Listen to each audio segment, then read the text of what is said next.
How was OMB functioning as an institution during that period? Um, Particularly my later experience at OECD, where I looked at budget offices around the world, Right. gives me a perspective that I didn't have while I was in the trenches themselves, but now looking back. OMB was under a massive shift that it was resisting, the career staff was resisting tooth and nail. The shift was from bottom up to top down. And for the creation of the Budget Bureau from 1921 through the mid-1980s, it was a bottom-up institution. By a bottom-up institution, the OMB would get proposals from the agencies on what their budget requests were going to be.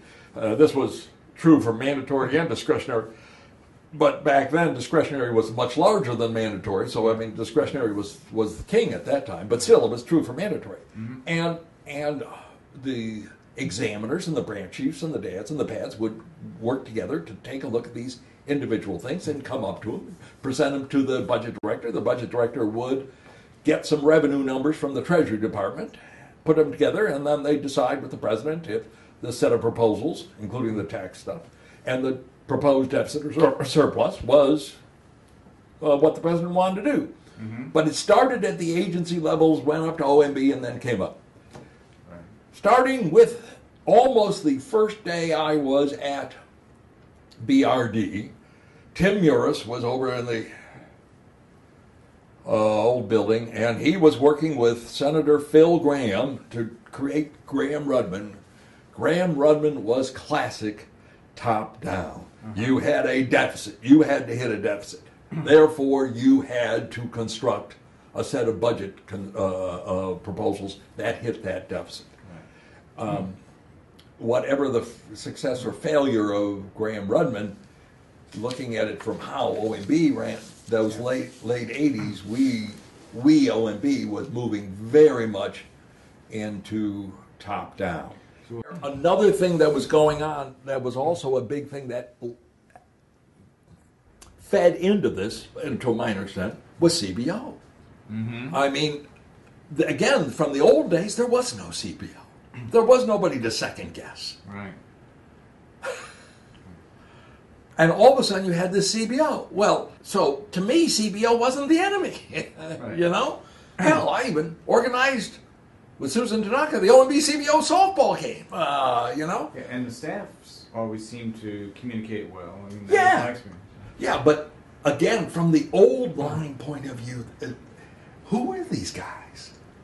Who are they to say our numbers are wrong? Yeah. Why should we talk to them? We're OMB.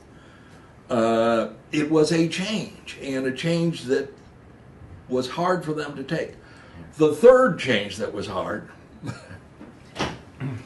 1974 Act, I believe, required 5-year budget projections. Mm-hmm. I struggle with 1 year. How can I do 3 years or 5? That's great. He said, look, you got to do it. Well, I can remember working on that for not an insignificant amount of time, although given all the demands we had, everything was demanding. Mm-hmm. And I'm so glad I did it. First of all, it schooled me in the value of long-term budget projections. But second of all, I realized that I could do my job better in the budget year if I knew what was happening in the out years, and that helped me a whole lot. Interesting. Yeah.